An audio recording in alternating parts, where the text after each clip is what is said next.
Сәлем, құрметті көрермен. Бүгін осындай қамыры жыртылмайтын, езілмейтін, бір жасағаннан әдемі болып шығатын манты жасайтын боламыз.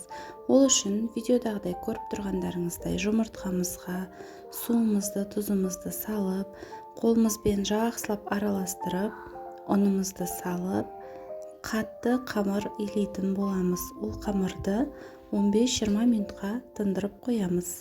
Енді салмасына бізге қажетті заттар: пияз, картошкамызды жақсылап аршып, жуып, видеодағыдай майда етіп турап аламыз, төртбұрыштап барлығын.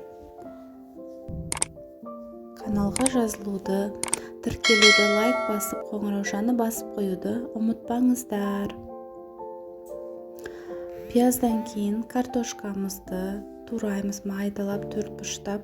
Майдалап турап жіберсеңіздер, өте дәмді болады. Пиязымызды да майдалап, төртбұрыштап турап саламыз. Бұл бізге сочный болады.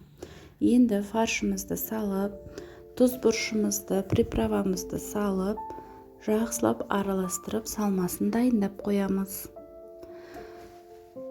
Ал енді жаңағы 15-20 минут тындырылған қамырымызды алып, оның көмегімен, оқтаудың көмегімен жаюды бастаймыз. Дәл осылай видеодағыдай жұқа қылып жаямыз. Жайған қамырымызды осындай төртбұрышты бөліктерге бөлеміз. Енді жаңағы дайын салмамызды қамырымызға саламыз. Ортасына жинап салғандарыңыз жақсы болады, себебі мантылеріңіз биік болып шығады, томпақ-томпақ болып жайылып кетпейді. Дәл осы видеодағыдай барлығын салып шығып, түйуді бастаймыз. Төртбұрыштардың бұрыштарын бірінші жабыстырамыз, сонан соң кейінгі шығып тұрған бұрыштарын бір-біріне жабыстырып, осылай мантыны әдемілеп түйеміз.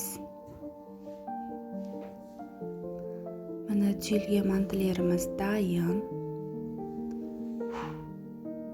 Енді оларды мантоварканың листін майлап, біртіндеп жайғастыратын боламыз. Каналға жазылып, лайк басып, қоңыраушаны басуды ұмытпаңыздар. Ас болсын, кешкі асымыз дайын, жасап көріңіздер.